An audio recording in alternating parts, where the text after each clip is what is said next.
আচ্ছা, আমি তো ক্যাশ নিয়ে আসি নাই। আপনাদের এখানে কি 69billpay.com এ পেমেন্ট করার ব্যবস্থা আছে? ওই মা। জি জি, কোনো সমস্যা নেই। আপনি আমাদের এখানে 69 বিল পে করতে পারবেন। আপনাদের 69 বিল পে নাম্বারটা বলবেন প্লিজ। এই তো ভাই, আপনার পিছনেই দেওয়া আছে, আপনি কাইন্ডলি এখানে একটু পে করে দেন। ও আচ্ছা, ঠিক আছে, আমি পেমেন্ট করে দিচ্ছি।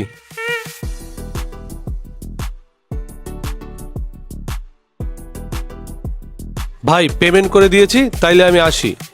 এ ভাই একটু দাঁড়ান। ওস্তাদ জি, চেক করেন তো পেমেন্টটা ঢুকছে কিনা। ভাই একটু তাড়াতাড়ি চেক করেন, আমার একটু তাড়া আছে। একটু ওয়েট করেন, আমরা চেক করে নেই। না সাহেব, কোনো টাকা তো আসেনি। টাকা যায়নি মানে? এই যে আমার মোবাইলে ট্রানজ্যাকশনের SMS দেখেন। আপনার মনে হইতেছে ভাই কোনো জায়গায় ভুল হইছে, অথবা আপনি নাম্বার তুলতে ভুল করছেন। নাম্বার তুলতে ভুল করছি? হ্যাঁ সাহেব, আপনি নাম্বারটি একটু চেক করে দেখুন। 0169696969 লাস্টে তো 96 ছিল, 69 কিভাবে হলো? আমি বলেছিলাম না স্যার, আপনি হয়তোবা ভুল নাম্বারে সেন্ড করেছেন। আমাদের শপের লাস্ট ডিজিট 69, আপনি হয়তোবা 96 এ সেন্ড করেছেন। কি ভুলভাল বলছেন আপনি? আমি নিজ চোখে 96 দেখছি। সাহাব, আপনাকে আর কতবার বলবো বলেন? আমাদের দোকানের এই একটাই নাম্বার 69, সবাই এই 69ই করে। সো আপনি নাম্বারটা ভুল করেছেন। আপনি সঠিক নাম্বারটা তুলুন, 69-এ করুন পেমেন্ট। আরে ভাই, আমি মাত্র এই নাম্বারে 4000 টাকা পেমেন্ট করলাম, আমি আবার কেন পেমেন্ট করতে যাব? আপনি 4টা জামা নিয়েছেন, তাই পেমেন্ট করবেন। আপনি ভুল নাম্বারে পেমেন্ট করলে সেটা তো আর আমরা দায়ভার নেব না। দেখেন ভাই, আমি একবার টাকা পাঠিয়েছি, আবার কেন? ওস্তাদ, আপনি কার লগে কথা হইতাছেন?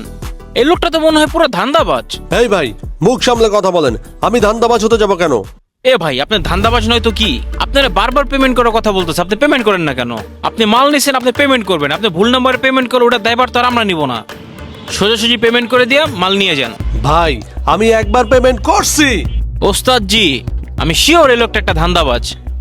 উনি ফার্স্টে দোকান থেকে জিনিস নিছে, পরে নিজের অন্য কোনো নাম্বারে টাকা ট্রান্সফার করছে। ধান্দা করছে কি, পরে টাকাটাও পাওয়া যাব আর দোকানের জিনিসগুলো পাওয়া যাব। কি যা তা বলতেছেন এসব? আমি কেন এরকম করতে যাব? ঠিক আছে সাহাব, আপনার কিছু করতে হবে না। আপনি যেহেতু পেমেন্ট করতে চাচ্ছেন না, সেহেতু আমাদের জামাগুলো রেখে আপনি দোকান থেকে চলে যান। থামেন, আমি জামা নেব। আপনাকে 4000 টাকা পেমেন্ট করতে হবে তো? জামাগুলো যদি আপনি নিতে চান, আমাদের পেমেন্ট করেই আপনাকে নিতে হবে।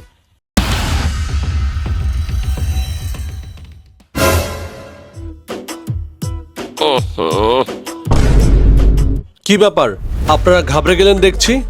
আপনারা ভাবতেছেন আমি এটা কিভাবে জানলাম? আমি প্রশাসনের লোক। আপনাদের নামে অনেক দিন ধরেই কমপ্লেন আছে।